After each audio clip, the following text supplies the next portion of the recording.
नमः संस्कृताय मित्रों, संस्कृत विशेषज्ञ यूट्यूब चैनल पर आपका हार्दिक स्वागत है।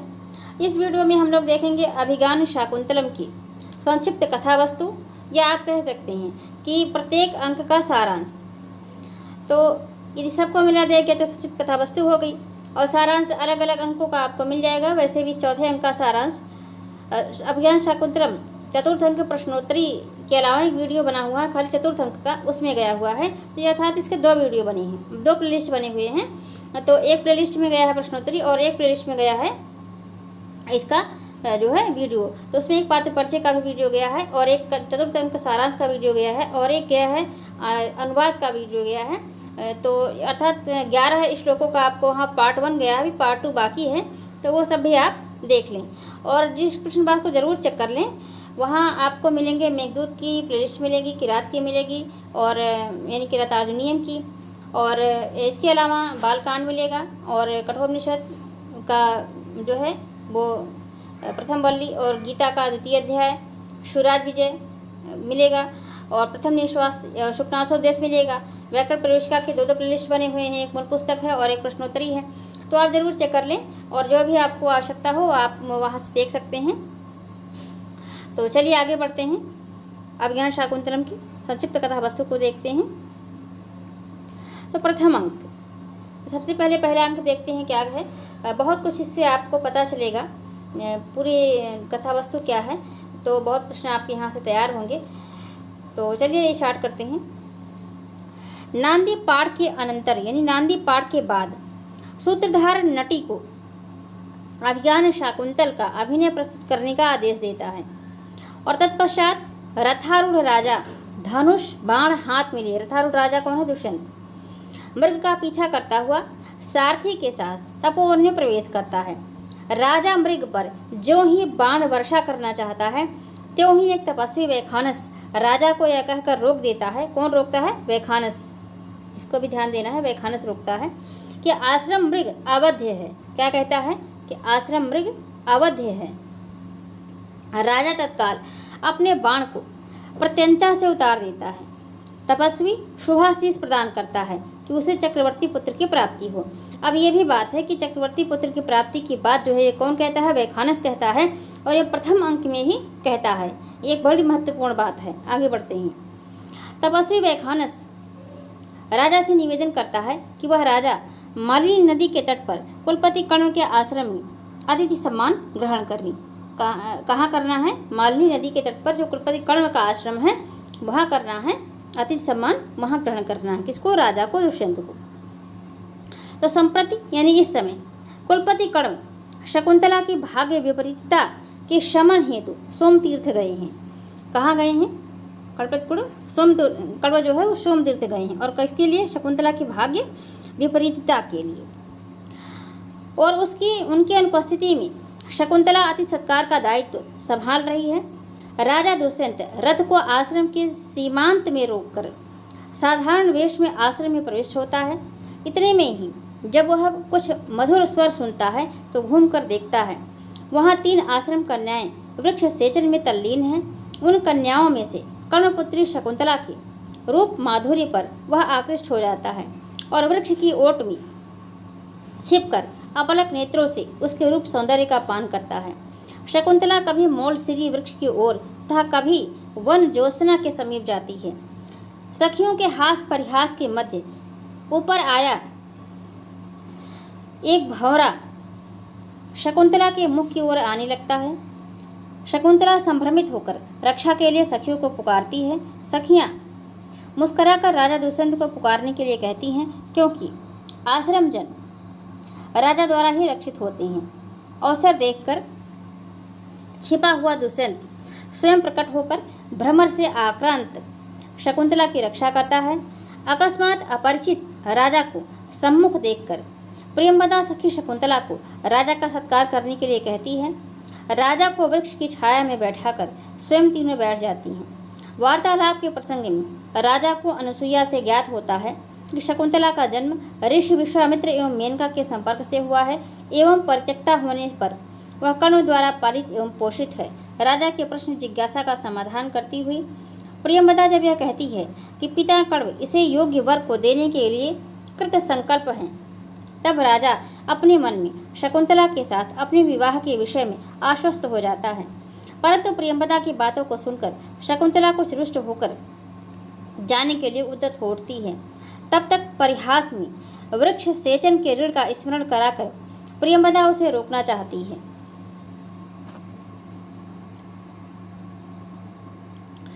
परंतु राजा अंगूठी द्वारा शकुंतला को ऋण रहित करना चाहता है। अंगूठी पर अंकित दुष्यंत के नाम को पढ़कर अनुसुईया और प्रियंवदा जब एक दूसरे की ओर देखने लगती हैं, तब राजा अपने को दुष्यंत न समझने का निवेदन करता है। नेपथ्य में ध्वनि होती है कि एक जंगली हाथी भयभीत होकर इधर ही आ रहा है। भयाक्रांत होकर तापस कन्याएं आश्रम की ओर चली जाती हैं। शकुंतला के प्रति आकृष्ट राजा राजधानी गमन स्थगित कर खिन्न होकर पड़ाव की ओर चला जाता है। यही प्रथम अंक समाप्त हो जाता है और अब बढ़ते हैं दूसरे अंक की तरफ। तो प्रथम अंक की इतनी जानकारी आपको मिली। अब दूसरे अंक में क्या होता है कि द्वितीय अंक में सर्वप्रथम विदूषक प्रवेश करता है। सबसे पहले कौन आता है? द्वितीय अंक में विदूषक प्रवेश करता है और वह शिकार के व्यसनी राजा दुष्यंत की मैत्री से दुखी है, इसलिए वह किसी प्रकार राजा से आज का अवकाश ग्रहण करने के विषय में सोचता है। इतने में ही यथोक्त सेवकों सहित प्रेमासक्त राजा प्रवेश करता है। विदूषक राजा से एक दिन का विश्राम चाहता है। उधर राजा का भी मन शकुंतला का निरंतर स्मरण आने के कारण शिकार से हट सा गया है। विदूषक के निवेदन से सहमत होकर वह सेनापति को आदेश देता है कि वह जंगली पशुओं को एकत्र करने के लिए निकले हुए सेवक वर्ग को लौटा ले। इसके बाद परिजन वर्ग चला जाता है। और इसके बाद आगे की बात देखते हैं कि विदूषक के साथ राजा एकांत वृक्ष की छाया से निर्मित वितान के नीचे शिलापट्ट पर बैठ जाता है। वहीं पर वह शकुंतला के प्रति अपनी आसक्ति के विषय में विदूषक को इंगित करता है, यानी बताता है, तथा आश्रम में एक बार और जाने के लिए उससे कोई व्याज ढूंढने को कहता है, यानी बहाना ढूंढने के लिए कहता है। इसी समय दो तपस्वी कुमार आ जाते हैं और वे ऋषि कुमार यज्ञ में विघ्न उत्पन्न करने वाले राक्षसों के निवारणार्थ राजा से आश्रम में आने का निवेदन करते हैं और अपने मनोनुकूल निमंत्रण को राजा स्वीकार कर लेता है और रथारूढ़ होकर विदूषक के साथ आश्रम की ओर प्रस्थान करता है।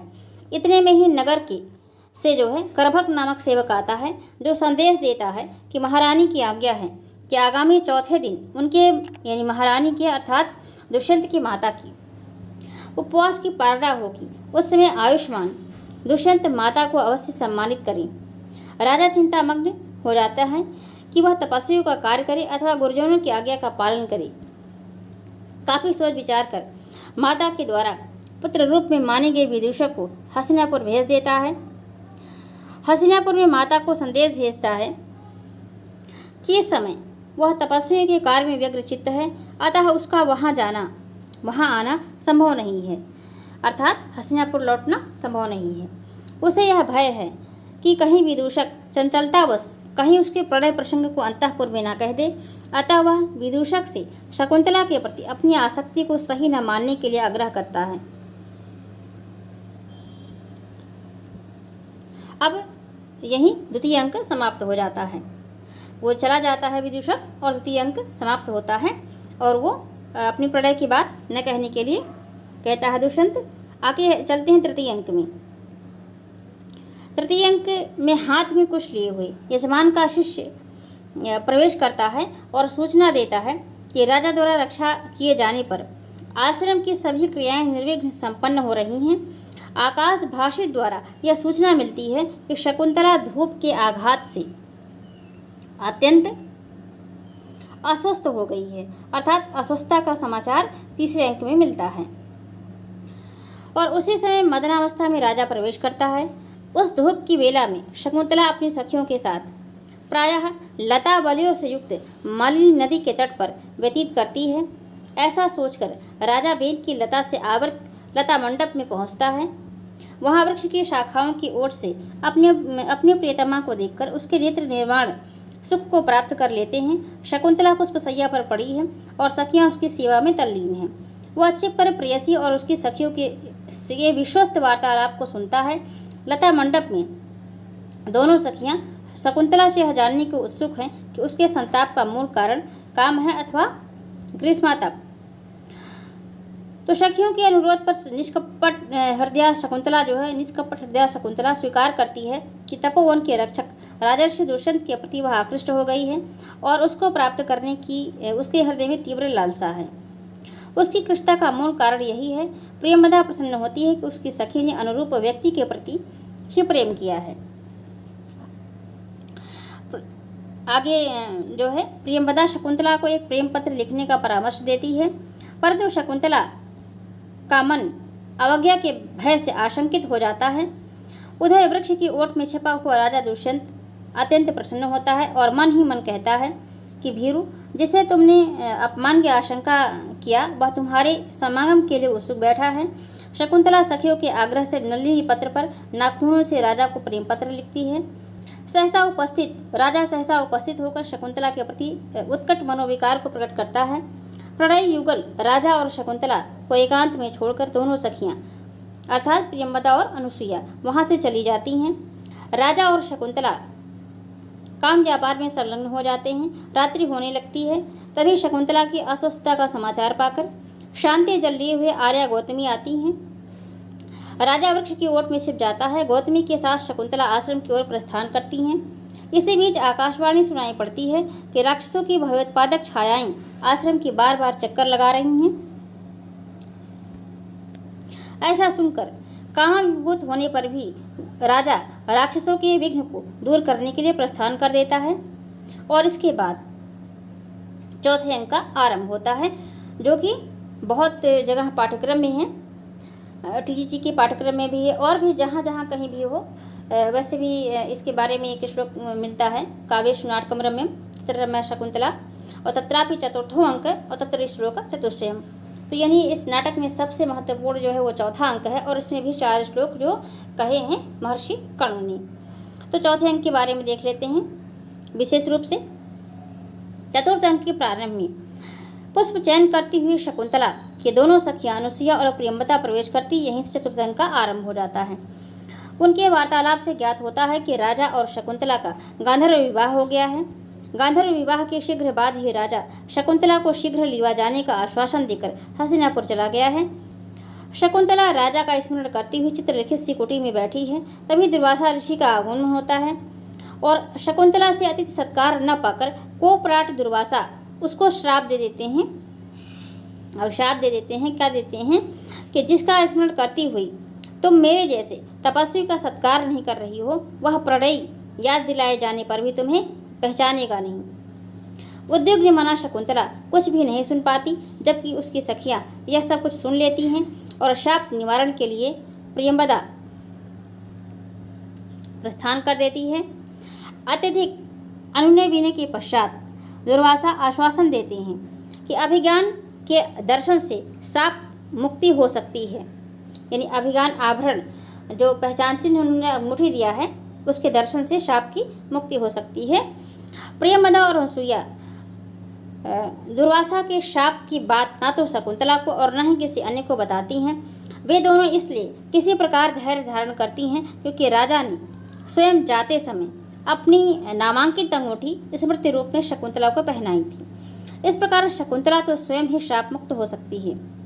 ऋषि कण्व सोमतीर्थ से वापस आ जाते हैं। अनुसुईया विचार करती है कि शकुंतला के आपन्न सत्वा होने के वृत्तांत से महर्षि कण्व को कैसे अवगत कराया जाए। आपन्न सत्वा यानी गर्भिणी। तो उधर ऋषि कण्व को आकाशवाणी सुनाई देती है कि शकुंतला का दुष्यंत के साथ गांधर्व विवाह हो गया है और वह आपन्न सत्वा है। ऋषि इस विवाह का समर्थन करते हैं एवं शकुंतला को हस्तिनापुर ले जाने के लिए गौतमी, शारंगरव आदि को आदेश देते हैं। शकुंतला की विदाई की तैयारी प्रारंभ हो जाती है। इस मंगल वेला में वन वृक्षों से रेशमी वस्त्र, आभूषण एवं प्रसाधन सामग्री प्राप्त हो जाती है। पतिगृह के लिए प्रस्थान करने के समय तपस्वी वीतरागी कण्व का गला भर जाता है। सारा तपोवन शकुंतला के वियोग से व्यतीत हो जाता है। मृग शावक शकुंतला के आंचल से लिपट जाता है। हिरणियाँ जुगाली करना और मयूर नाचना छोड़ देते हैं।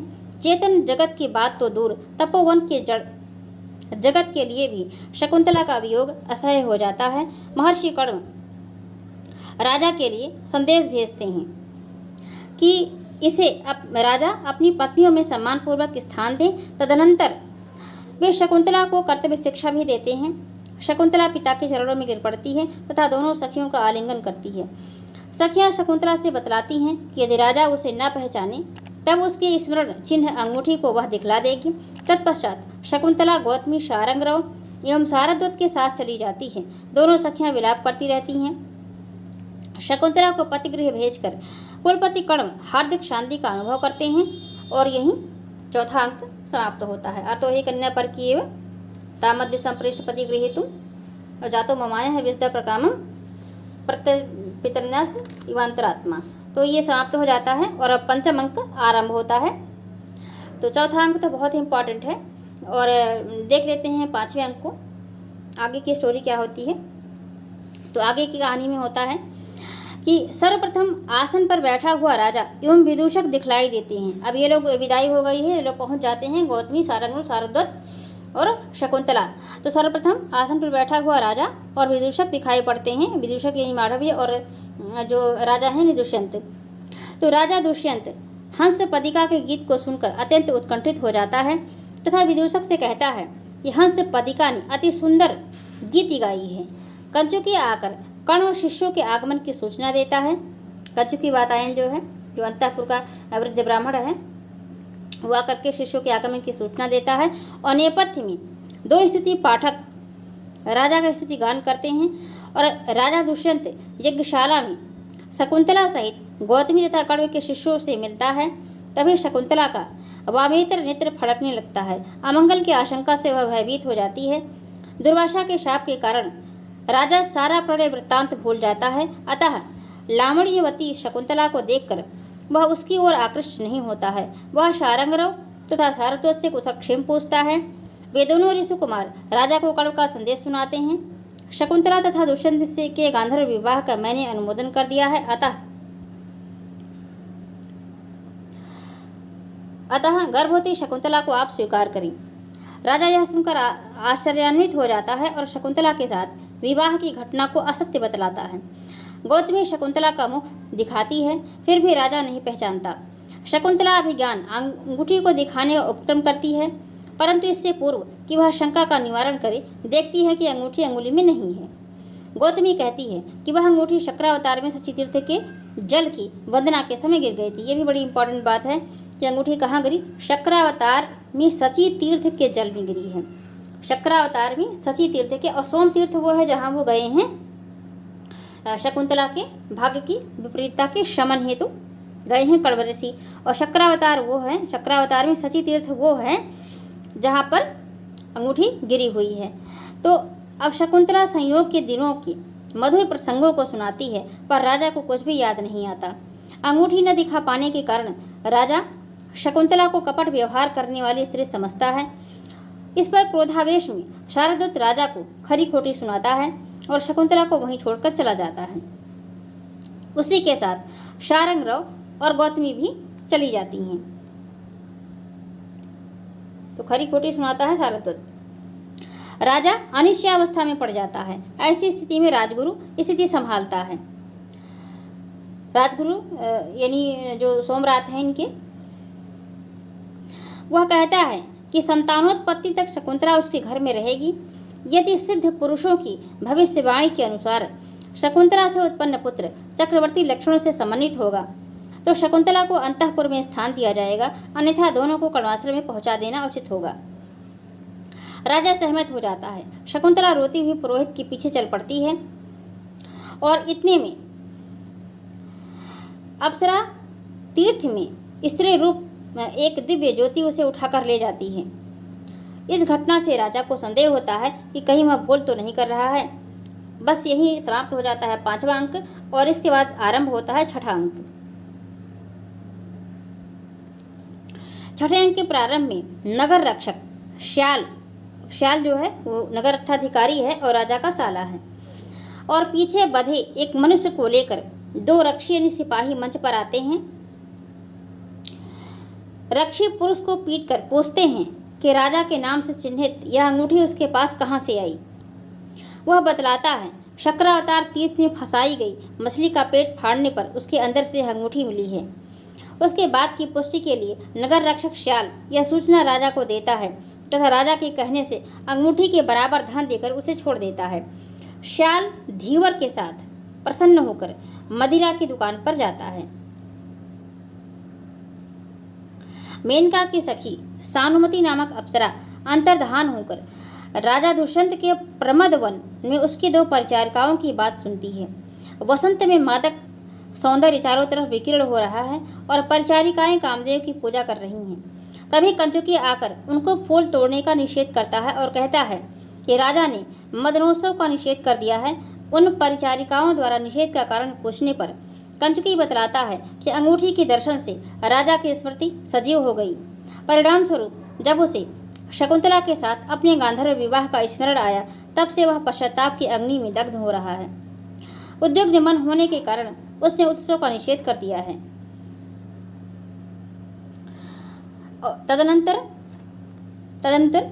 विदूषक के साथ राजा उद्यान में प्रवेश करता है। वह विदूषक को शकुंतला का चित्र दिखलाता है तथा उसे शकुंतला को अंगूठी देने का वृत्तांत सुनाता है। सानुमति यह सब सुनकर अत्यंत प्रसन्न होती है कि उसकी सखी मेनका की पुत्री शकुंतला को भूला हुआ प्रणयी अब उसके प्रति अनुरक्त हो रहा है। राजा अनेक प्रकार से अपने को अपराधी स्वीकार करता हुआ खिन्न हो जाता है तथा शकुंतला का चित्र मंगाकर उसमें परिवर्धन की कल्पना करके आंसू बहाता है। तत्पश्चात प्रतिहारी मंत्री का एक पत्र लाती है। धनमित्र वो पत्र में रहता है कि धनमित्र नामक एक व्यापारी नौका दुर्घटना में मर गया। वह चूंकि संतानहीन है, अतः उसका धन राजकोष में जाएगा। संतानहीन का प्रसंग आने पर राजा इसलिए और दुखी हो जाता है कि गर्भ धारण करने वाली उसकी पत्नी उसके द्वारा छोड़ दी गई। वंश विच्छेद से अत्यंत आकुल हो रहे पितरों की दशा को सोचकर उसका हृदय फट जाता है। यह दृश्य सानुमति देखती है और राजा के निश्चल प्रेम की जानकारी पर वह आश्वस्त होकर चली जाती है। उसके बाद प्रतिहारी प्रवेश करती है। इसी समय इंद्र का सारथी मातली विदूषक को पकड़कर पीटना शुरू कर देता है। उसकी रक्षा करने के लिए राजा ध्वनि के सहारे शरसंधान करता है। तब विदूषक को छोड़कर मातली राजा के समक्ष उपस्थित होता है और निवेदन करता है कि दुर्जय नामक राक्षसों को नष्ट करने के लिए आप इंद्र से सहायता करें। मतलब वो इंद्र सारथी है इंद्र का, तो इंद्र भेजे हैं कि वो सहायता मांग रहे हैं दुष्यंत से, क्योंकि दुष्यंत मित्र हैं इंद्र के। तो राजा मातल से पूछता है कि उसने माधव के प्रति ऐसा व्यवहार क्यों किया। तब वह उत्तर देता है कि मैंने आपको अत्यंत उद्विग्न देखा, अतः विरोचित कार्य के संपादन हेतु आपको उत्तेजित करने के लिए ऐसा मैंने कार्य किया। इंद्र की आज्ञा को दृष्टिगत कर राजा मंत्री पिशुन को प्रत्यावर्तन काल तक राज्यभार सौंपकर तथा इंद्र के रथ पर आरूढ़ होकर स्वर्ग के लिए प्रस्थान करता है। सप्तम अंक, छठा अंक वहाँ समाप्त होता है। अगला अंक जो सप्तम अंक है, पुनर्मिलन अंक जो है वो आरंभ होता है। तो राजा दानवों का विनाश करके इंद्र की आशा पूरी करता है। इंद्र राजा को एक विशाल समारोह में विदाई देता है। रथ से लौटते समय उसे हेमकोट पर्वत पर मारीच ऋषि का आश्रम दिखलाई पड़ता है। दुष्यंत मातल के साथ रथ से उतरकर इंद्र, विष्णु आदि देवताओं और ब्रह्मा के पौत्र कश्यप तथा उनकी धर्मपत्नी अदिति के दर्शनार्थ, अब ये कश्यप जो है ये वही हैं मारीच ऋषि, और अदिति जो है दाक्षायणी, तो दर्शनार्थ जाता है। मतलब इनका नाम जो है मारीच ऋषि लिखा गया है और अदिति का नाम दाक्षायणी है, तो दोनों आप जाने रहिए। शुभ शकुन की द्योतक राजा की दक्षिण भुजा फड़कती है। इतने में ही राजा 2 तपस्विनियों द्वारा अनुसरण किए जाते हुए एक बालक को देखता है। वह बालक सिंह शावक को माँ का दूध नहीं पीने देता है एवं शावक का दांत गिनने का प्रयत्न करता है। उस बालक को देखकर राजा का वात्सल्य उमड़ पड़ता है। वह उसे गोद में ले लेता है। तभी बच्चे का चक्रवर्ती लक्षण युक्त हाथ भी देख लेता है। बच्चे की आकृति राजा दुष्यंत से मिलती है। राजा उस बालक का वंश पूछता है। तपस्विनी के द्वारा शिशु के वंश का ज्ञान होने पर पूर्ववंशी राजा के हृदय में आशा का संचार होता है। तभी दूसरी तपस्विनी बालक के लिए मिट्टी का मोर ले आती है और कहती है, सर्वदमन इस शकुंत का सौंदर्य देख, यानी पक्षी का सौंदर्य देखो। जो मिट्टी का मोर है उसको कहती है कि शकुंत, यानी इस पक्षी का सौंदर्य देखो। बालक को शकुंत शब्द से माता का भ्रम हो जाता है। वह पूछता है कहाँ है मेरी माँ। इस पर वह दुष्यंत सोचता है कि क्या इसकी माता का नाम भी शकुंतला है। इतने में बच्चे के हाथ से गिरा हुआ रक्षा सूत्र दुष्यंत उठाने लगता है। तपस्विनी यह कहकर मना करती है कि माता पिता के अतिरिक्त यह सूत्र उठाने वाली वो सर्प बनकर डस लेता है, परंतु दुष्यंत का कुछ भी अमंगल नहीं होता। वह मनोरथ पूर्ण होने पर बालक का आलिंगन करता है। तभी सूचना पाकर तपस्या के कारण कृष्ण एवं वियोग विधुरा शकुंतला आती है। वह राजा को प्रणाम करती है। राजा अपनी विस्मृति के लिए उससे क्षमा याचना करता है। उसी समय मातल आता है। शकुंतला एवं पुत्र सहित राजा मारीच के दर्शन करता है एवं यथोचित आशीष प्राप्त करता है। मारीच योग बल से जान लेते हैं कि दुर्वासा के शाप के कारण ही शकुंतला को दुष्यंत ने विस्मृत कर दिया था। वह शाप अंगूठी दर्शन से समाप्त हो गया और राजा निर्दोष है। मारीच सर्वदमन के भावी सम्राट होने की बात कहते हैं। मारीच दोनों के सुखद संयोग के समाचार को कर्णों तक पहुंचाते हैं। पुत्र सहित दंपति को आशीर्वाद देकर विदा करते हैं। भरत वाक्य के साथ सप्तम अंक समाप्त हो जाता है। तो ये थी कथा वस्तु अभिज्ञान शाकुंतलम की। और यदि अलग अलग अंकों का सारांश आप चाहते हैं तो अभी आपको उपलब्ध हो गया। जो इसमें एक एक अंक करके लिखा गया है वो अलग अलग अंकों का सारांश है। और यदि पूरी कथा वस्तु आप चाहते हैं तो प्रथम अंक से लेकर के सप्तम तक का जो पूरा आपने सारांश देखा, ये पूरी कथा वस्तु हो गई। तो चाहे आप कथा वस्तु अगर लिखना है तो पूरा आप लिखेंगे, और यदि आपको एक एक अंक चाहिए तो एक एक अंक भी आपको उपलब्ध करा दिया गया। और चतुर्थ अंक का अलग से एक वीडियो गया है। तो जो भी आप देखना चाहें, जिन्हें केवल चतुर्थ अंक की आवश्यकता है वो चतुर्थ वाला देखिए। वैसे एक बार पढ़ तो सबको लेना ही चाहिए। जिनके पाठ्यक्रम में चतुर्थ है उन्हें भी पूरा पढ़ ही लेना चाहिए, चूँकि यहाँ से आपके बहुत से प्रश्न तैयार हो जाएंगे। तो मित्रों, इस वीडियो में इतना ही। आशा है क्लास आप सभी के लिए उपयोगी होगी। अभिज्ञान शाकुंतलम की अन्य वीडियो आपको क्रम से अभिज्ञान शाकुंतलम चतुर्थ अंक प्लेलिस्ट में मिल जाएंगे। और तो इसी प्लेलिस्ट में आपको आगे इसका वाचन, अर्थ और भी जितने वीडियो जाएंगे प्रश्नोत्तरी के अलावा वो सब आपको इसमें मिलेंगे। अभी पात्र परिचय का गया हुआ है, और एक आपका गया है हिंदी अनुवाद का गया है, और एक चतुर्थ सारांश का गया है। रचनाओं का भी एक उसमें रहेगा। तो आप हमें सोशल मीडिया पर भी फॉलो कर सकते हैं। सभी के लिंक नीचे डिस्क्रिप्शन में दिए गए हैं। वीडियो को लाइक करें, शेयर करें, अपने सुझाव कमेंट बॉक्स में दें। वीडियो कैसा लगा ये अवश्य बताएं। चैनल को अधिक से अधिक संख्या में सब्सक्राइब करें, और मिलते हैं अगले वीडियो में। तब तक के लिए मित्रों, नमः संस्कृताय।